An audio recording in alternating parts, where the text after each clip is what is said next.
ফিরলাম ব্রেকের পর। এবার ওয়েদার আপডেটের দিকে একটু নজর রাখবো, তার কারণ আজ থেকে দক্ষিণবঙ্গে নাকি বৃষ্টি কমবে, এমনটাই বলছে আলিপুর আবহাওয়া দপ্তর। ঠিক কি আপডেট পাওয়া যাচ্ছে আরো বিস্তারিত এই বিষয়ে জানাতে পারবে বিশ্বজিৎ, রয়েছে আমার সঙ্গে। বিশ্বজিৎ, দক্ষিণবঙ্গে পরিস্থিতি কিরকম থাকবে, কি বলছে ওয়েদার আপডেট? যে ঘূর্ণাবর্তের জেরে বৃষ্টি হচ্ছিল, সেই ঘূর্ণাবর্তটি উত্তরবঙ্গ এবং সিকিমের দিকে সরে গেছে। তাই এই মুহূর্তে মৌসুমী অক্ষরেখা থাকলেও তার প্রভাব খুব সীমিত। এই কারণেই বৃষ্টি হবে, বিক্ষিপ্তভাবে বৃষ্টি দু এক জেলাতে খুব কম সময়ের জন্য হতে পারে।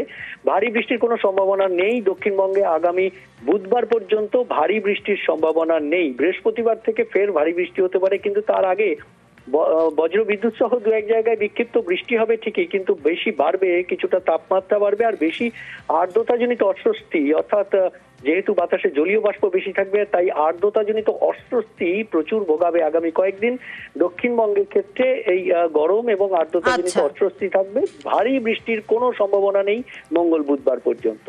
বেশ বিশ্বজিৎ, দক্ষিণবঙ্গের দিকে তো নজর রাখলাম, কিন্তু উত্তরবঙ্গের পরিস্থিতি কিরকম থাকবে? দক্ষিণে যেরকম বৃষ্টি কমবে, উত্তরবঙ্গে নাকি বৃষ্টি বাড়বে। দেখি পার্থর কাছ থেকে আরো ডিটেইল আপডেট নিই। পার্থ, একেবারে তাই। দেখো, তোমরা সকাল থেকে কিন্তু আকাশ মেঘলা এবং বৃষ্টিতে ভিজছে কিন্তু একাধিক শহর উত্তরবঙ্গের, বিশেষ করে কালিম্পং, শিলিগুড়ি, ডুয়ার্স, প্রতিটি এলাকাতেই কিন্তু সকাল থেকে বৃষ্টি হচ্ছে এবং দিনভর বিক্ষিপ্তভাবে বৃষ্টির পূর্বাভাস রয়েছে গোটা উত্তরবঙ্গ জুড়েই।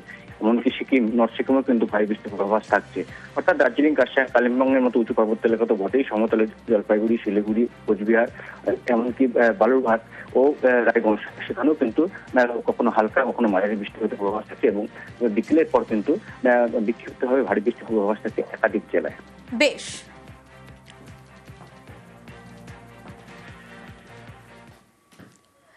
আর অন্যদিকে যদি বাঁকুড়ার ইন্দাসের ছবিটা আপনাদের দেখাই, দেখুন লাগাতার বৃষ্টি আর তাতে জলবন্দী অবস্থা। নাগাড়ে বৃষ্টি, খাল উপচে গ্রামে জল চলে এসছে। দেবখালের জলে কসওয়ে ডুবেছে, জলমগ্ন রাস্তায় যাতায়াতে দুর্ভোগ। দেবব্রত রয়েছে আমার সঙ্গে, আরো বিস্তারিত জানাতে পারবে। দেবব্রত, ছবিটা দেখছি সত্যি ভয়ঙ্কর। এলাকাবাসীরা তারা একেবারে বিপর্যস্ত, প্রশাসন কি বলছে? একেবারে দেখো, এলাকাবাসীর পাশে রয়েছে প্রশাসন, এমনটাই কিন্তু জানা যাচ্ছে। তবে ভিডিও, ইন্দাস ব্লকের ভিডিও বিভিন্ন গ্রাম ইতিমধ্যে পরিদর্শন করেছে। তোমাকে জানাবো, ইন্দাস ব্লকের মাঝখান দিয়ে বয়ে গেছে দেবখাল। রীতিমতো বিপদ সীমার উপর দিয়ে বইছে দেবখালের জল। গত কয়েকদিন টানা বৃষ্টি, একাধিক মাঠঘাট ডুবে গেছে, তার উপর দেবখালের জল জলমগ্ন পরিস্থিতি। একাধিক বাড়িতে জল ঢুকেছে, বাজারঘাট ডুবেছে। ওই এলাকার যে পোস্ট অফিস, সেই পোস্ট অফিস জলমগ্ন। রীতিমতো জল যন্ত্রণার ছবি গোটা ইন্দাস জুড়ে। তাই নয় দেবব্রত, কয়েকটা কাঁচা বাড়িও তো ভেঙে পড়েছে। একেবারে একাধিক বাড়ি ভেঙে পড়েছে, কিছু বাড়ি যে কোনো সময় ভেঙে পড়তে পারে। তবে ইন্দাস ব্লকের ভিডিও, তিনি বলছেন সরকারি যে সহযোগিতা রয়েছে সেই সহযোগিতা তাদের করা হবে। ব্লক প্রশাসন তৎপর রয়েছে, পাশাপাশি রিলিফ ফান্ডের ব্যবস্থা করা হয়েছে এবং দুর্গতদের পাশে রয়েছে প্রশাসন, এমনটাই জানা যাচ্ছে। কতটা এখন দুর্ভোগে আছেন? বহু দুর্ভোগে। কি চাইছেন এখন? আমার এখন থাকার জায়গা নাই। এখন চাইছেন কি চাইছেন আপনারা? একটা ঘর হলো একটা।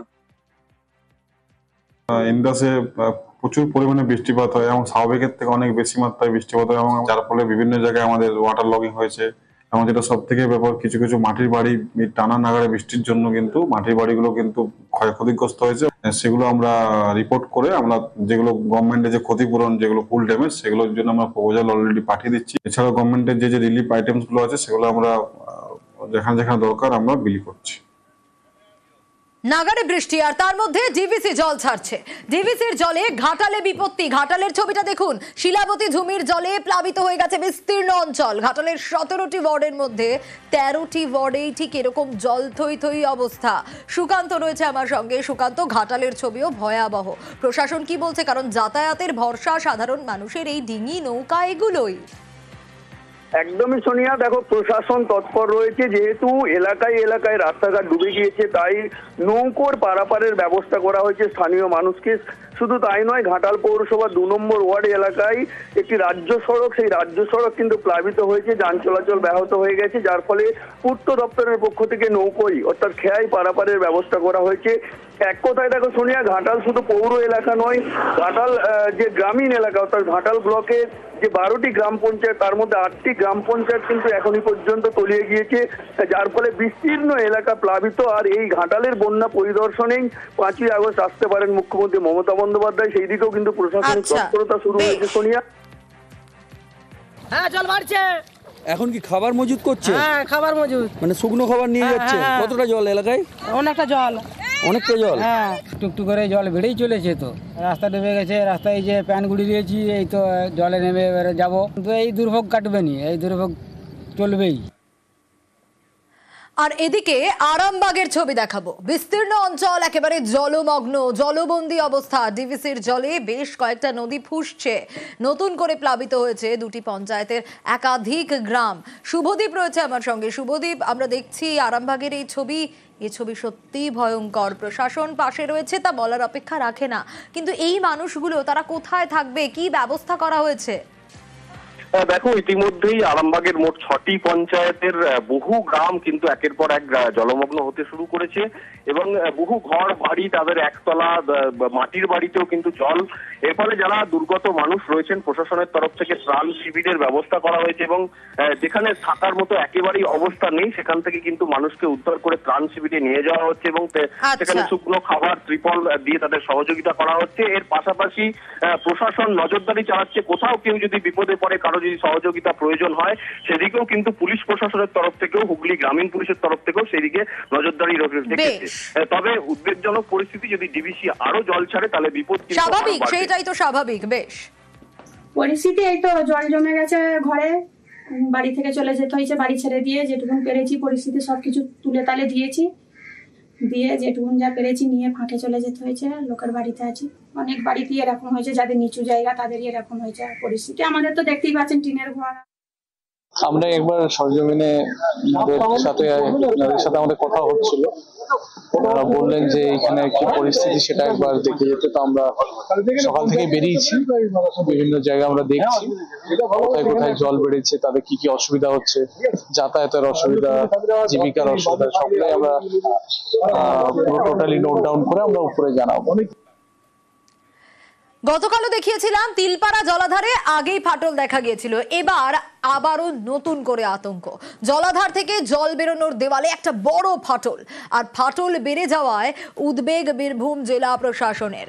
ব্যারেজের উপর ভারী যান চলাচল আপাতত বন্ধ। ব্যারেজে যাত্রী নামিয়ে পারাপার করছে বাস, পণ্য বোঝাই লরি, ডাম্পার ঘুরপথে চলছে। সেচ দপ্তরে বৈঠক জেলা শাসক, পুলিশ সুপারের। ফাটলের জায়গায় ডাউন স্ট্রিমে জল ছাড়া বন্ধ। চাপ কমাতে বাকি গেট থেকেই সারাক্ষণ জল ছাড়া হচ্ছে। ময়ূরাক্ষীর জল কমলে ব্যারেজের সংস্কারের সম্ভাবনা।